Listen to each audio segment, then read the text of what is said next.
beautiful reminder. And so we're talking about joy today, and I don't know if anybody's noticed, but everyone's very happy with the sunshine. Everyone is just, effervescent with energy because it's sunny, and it's going to be sunny for a couple of days. Yay! And it's even warm. Not only sunny, warm. I am wearing sandals. Woohoo! And as you notice, I just took off my wrap. So Lani unwrapped again. So we're talking about joy, joy, happy, happy, joy, joy. I mean, I love to say that. Happy, happy, joy, joy. That sort of makes you feel it right there. It's the energy. Happy, happy, joy, joy. So, but I remember a time when I was 10 years old, and I woke up in the morning feeling joyful and light. And I was just happy. And it was a sunny day. It was in March. And it was a sunny day, and it was warm. And so I put on my favorite dress. It was a plaid cotton dress, with little frillies on the bottom, little lace collar. And I went to school. And while we were at school, about 10 o'clock in the morning, there was a little earthquake, just a little one. And there was like, ooh. And then we were out playing in the yard, playing, kickball or something out doing PE in the blacktop. And we were out there, and all of a sudden there was a 5.7 earthquake. And everybody came screaming out of the school, and it was terrifying. It was absolutely terrifying. And nobody knew what to do, including the teachers. Everybody was just running around, didn't know what to do. And so everybody said, well, we're not staying in school because we don't know if the building's safe or what's going on here. So they said, go home. Well, it was like, I didn't want to walk home. And, a lot of parents came and got their kids. My mom did not have a car. I did go to the office, and they called her, but nobody answered the phone. And, of course, phones go down and things like that when you have an earthquake. So I'm out in the yard. I was like, shall I go? Shall I stay? What'll I do? So I finally walked home. And sure enough, my mom was at a neighbor's house. And so we all were just, sitting around waiting for the next aftershock. We went down to my godmother's house, and we're sitting in the kitchen, and then an aftershock would come, and we'd all run for the doorway, and we're all crammed. She had 5 kids, and we're all crammed in the doorways,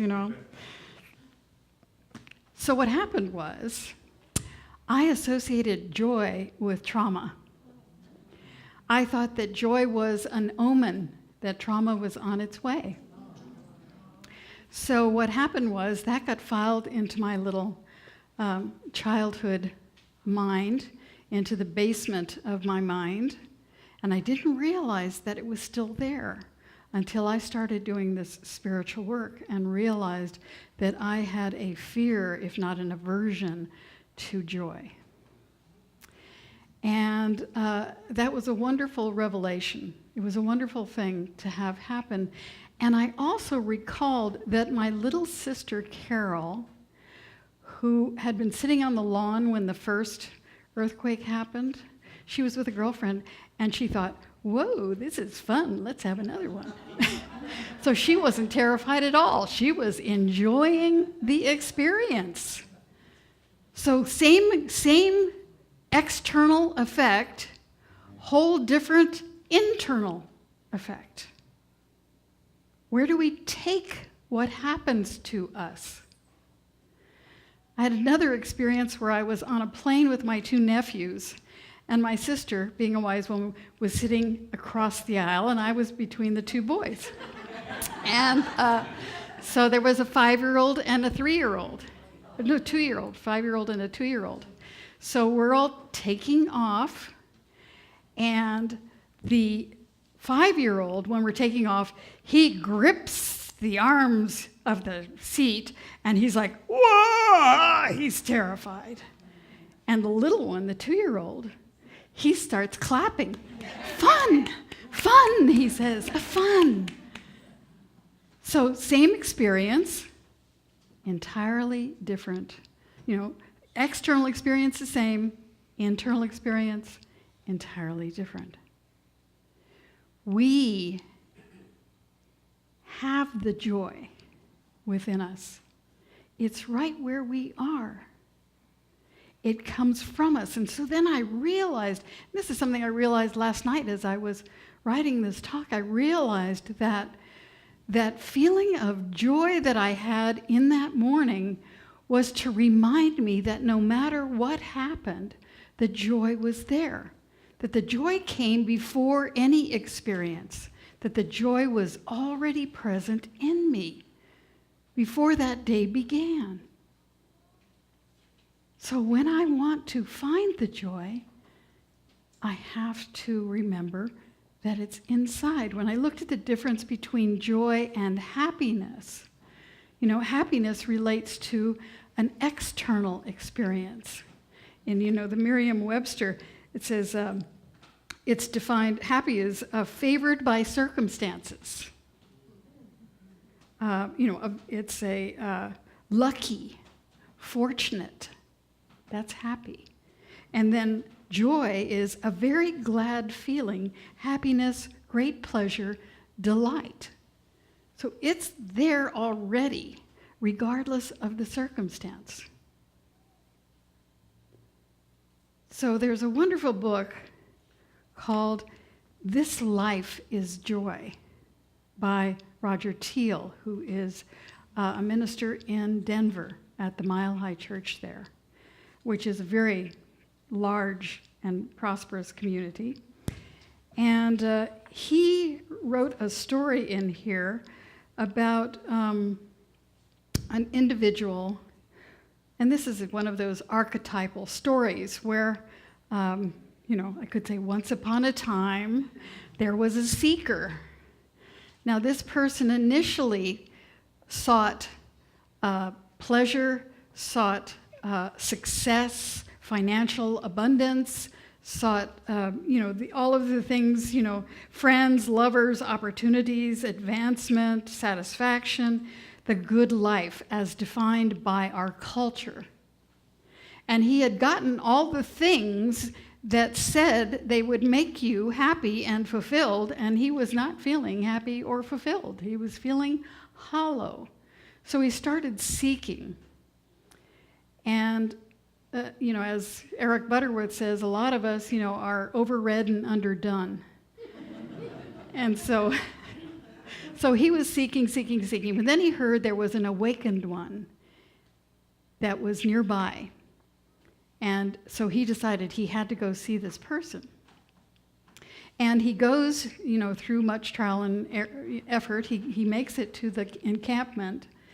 And he pleads with the people there, and they say, okay, well, they give him an audience with this enlightened one the following dawn. So he says, at dawn's first light, he was ushered away from the main camp to a clearing in the forest. Sitting by a small fire was the great sage, enfolded in a hooded white robe. The seeker knelt on the other side of the fire, lost control, and began to sob. Then he caught his breath, composed himself, and told of his life's long searching, the passion, the relentlessness, and lately the frustration. When finished, he felt pangs of embarrassment from the uncontrolled litany. He looked up in time to see the Great One pull back the hood of the robe. The seeker was stunned. The master before him was a woman, and her radiance immediately sent waves of warmth flooding over him. Her features expressed the essence of feminine energy, gentle yet powerful, ageless, wizened, compassionate. It was not what he had expected, yet somehow he knew it was exactly what he needed. He began to speak. She began to speak, but not of simple answers. Instead, she offered him an opportunity, if he was up to it, to challenge himself beyond anything he'd attempted before. Would he be willing to be placed in a situation in which he would have to find a way out? An experience that would force him to find a different approach. There was a risk, she explained, he could get lost in the experience, languish, or even perish in it. As he considered her invitation, he felt a tightening fear, followed by a greater quickening of anticipation. He agreed to submit himself to this unknown trial. After all, how could it be worse than the constant gnawing he felt most of his days? Sensing the seeker's sincerity, the awakened one rose and moved slowly before him. She lifted her hands and placed them upon his forehead. The seeker was immediately plunged into an alternate reality. He felt himself accelerating beyond control down some sort of passageway or corridor. After a while, he slowed, but was then thrust into a very dark space. Then he fell to its floor. The space closed all around him, and he lay stunned in a cavernous darkness. When his eyes adjusted, he could barely make out that he was indeed trapped in a cave. Where was the lesson in this, he wondered. After a while, he began to look for a way out of this place. His hands groped all over the walls, looking for an opening of any kind, but he couldn't find any. Just when he thought he was lost and destitute, a minimal serving of food and water appeared as if by magic. This sustained him as he continued to search for a way out. He lost all track of time and marked his days by the appearance of his meal. At one point, he began to climb up the little crevices in the wall, thinking that an opening might be near the ceiling of this cave. But again, he found nothing and several times fell back to the floor. Day after day, he searched. He scoured every inch of the place to no avail. He felt totally trapped and bruised in so many ways. As dark as the cave was, after a while, the seeker stumbled into an even darker place within himself. He became uncontrollably angry. He shouted, cursed, and railed against God, against the sage by the campfire, against life itself. Then he turned on himself, verbally lacerating himself as a miserable, lost, worthless being. No wonder he was cast into this living hell. After ranting for who knows how long, he collapsed in utter dejection and hopelessness. He felt like he was melting into the floor of the cave, into nothingness. There was no more fight in him. It was then that he realized something that gave him his first sense of relief in a long time. It wasn't his entrapment that was the real problem. It was the nature of his searching, forceful, controlling, violent in its own way. He came to understand for the first time that this kind of searching was futile, even damaging. It made finding an opening more elusive than ever. It was getting him nowhere, wearing him out, and it was preparing him for something else. Having played out so much within himself, he now felt empty in a good way. No longer did he scrutinize the walls, the ceiling, and the floor of the cave. He closed his eyes and became still. He asked for help and surrendered his resistance to the unknown. He made his awareness pliable and let go of his certainties and judgments about everything. Then it began. He perceived a light gently glowing within him. How had he not seen this before? He took his whole attention there and gave himself to the light's allure. He felt himself moving again, but in a different way, expanding. The cave could no longer confine him. He didn't leave it, really. He grew bigger. The cave of darkness began to shrink into a small space within him, while at the same time it began to enlarge as an extension of the light. The illusion was that he was within the cave. Now he knew, in truth, the cave was within him. And at that very moment, he was free. His opening was found not through overcoming, but by becoming more than the dark place. It was the realization of realizations. The way out was not out there, but in here. a portal to a more expansive and powerful reality. A light was within him.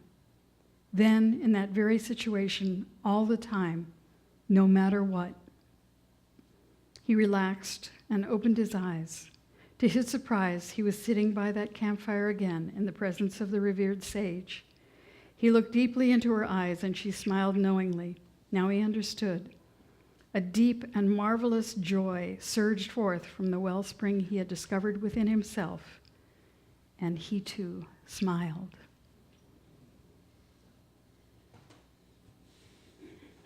So the joy is within us, and we search and we go to here and there and everywhere, looking, and it's right here where we are. All of the great scriptures of the world tell us that over and over again.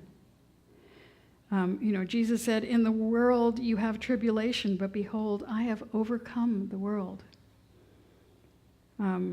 Ask and you shall receive, that your joy may be full. This is the day that the Lord hath made. I will rejoice and be glad in it. In the Lotus Sutra of Buddhism, I appear in the world unto this great cloud to pour enrichment on all parched living beings, to free them from their misery, to attain the joy of peace, the joy of the present world, and joy of nirvana. In the Quran, for those who believe and whose hearts find satisfaction in the remembrance of God, it is inward joy and a beautiful place of return. In the heart of Hinduism, the infinite is the source of joy. Ask to know the infinite. And from Sanskrit, thou art God, and God enjoys being God. And God enjoys being God. So it's about letting us experience the joy that we are. But, it doesn't mean that our lives are easy or that we don't have opportunities for challenges and situations where there is sadness that arises. He says it's important to cry our tears when we lose dear ones, to grieve when when a project, a business, or a dream falls away, to mourn when tragedies afflict our communities or world. Our honoring of these dimensions of pain is different from the pleasure-pain syndrome, which is the external pleasure-pain. This is different. Honoring the dimension of pain. The natural pain that accompanies change or loss is a pure and beautiful part of who we are. In losing a loved one, we grieve because we have first loved. Our tears also express love.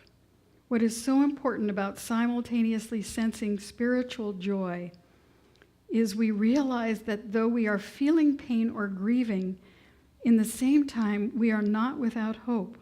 There is a buoyancy that keeps us afloat. No matter what pulls us down, joy links us to the eternal verities of life. Joy supports the flowing of the pain until it passes and the joy remains.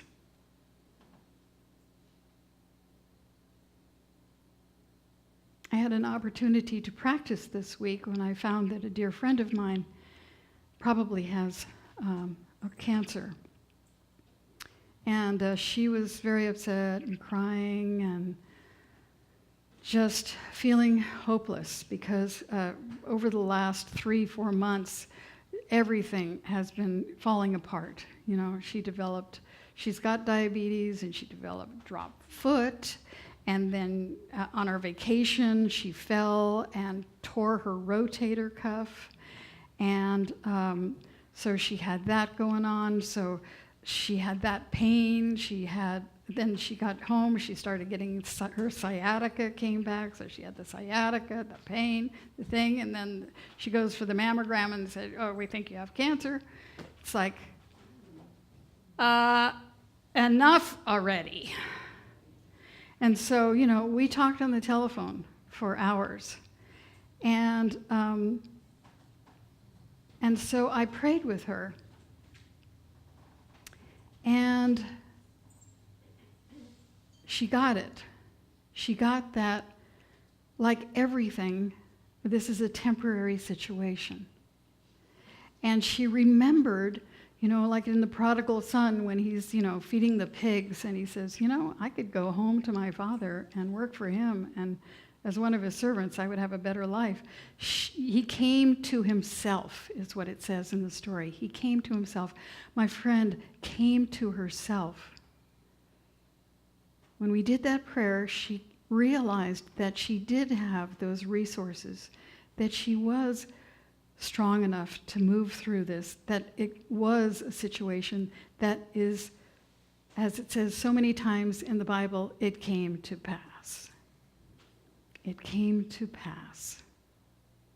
And so remembering that we have that joy, remembering that that joy is within us, allows us to move through whatever comes up to us, because it's that reminder of these eternal truths that live within us, all that love, all that peace, all that joy, all that creativity, all that truth, all that beauty, right where we are.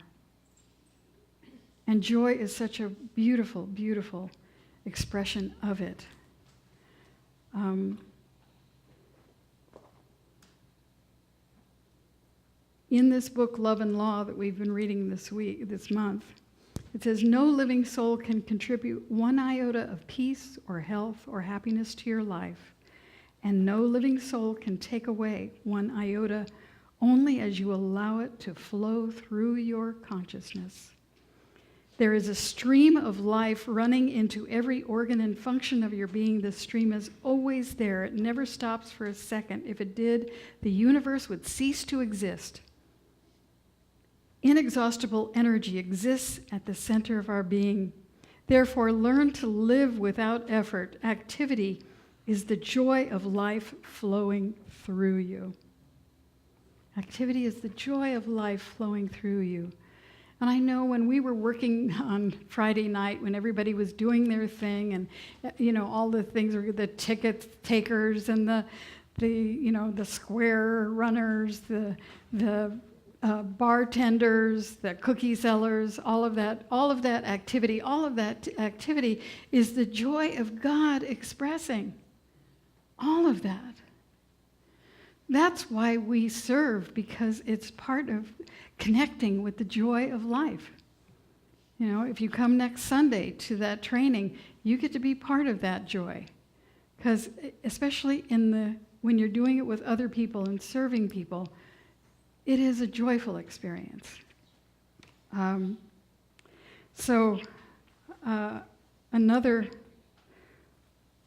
short story. So Roger Teal has spent several times meeting with the Dalai Lama. And so he's with the Dalai Lama, and it turns out they're having a special lunch with him. And they set up the table in a square, and it turns out where he goes to sit at the corner, it turns out that the Dalai Lama sits right next to him. He's like, oh my God, now I get to ask him all of these things, And so they sit down, they bless the food, and then they start to eat. And of course, Roger just says, starts in to ask him all these questions and ask him about this and that and the other thing. And the Dalai Lama, in his wonderful kindness and compassion, leans over, touches his arm, and says, now we eat.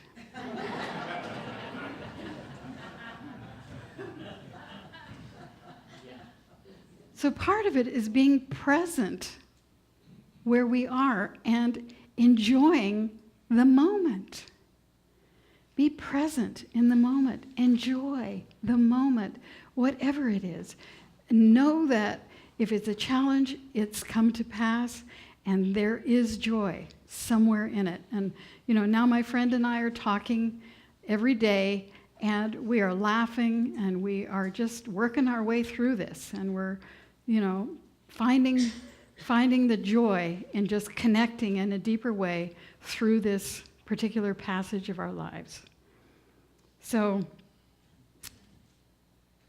in Ideas of Power, Ernest Holmes says, "There is a laughter of God, let's laugh it. There is a song of the universe, let's sing it.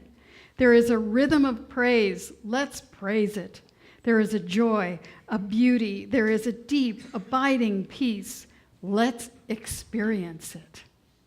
So, our affirmation for today is, I accept more joy in my life. I accept more joy in my life. I accept more joy in my life. I accept more joy in my life. And so it is.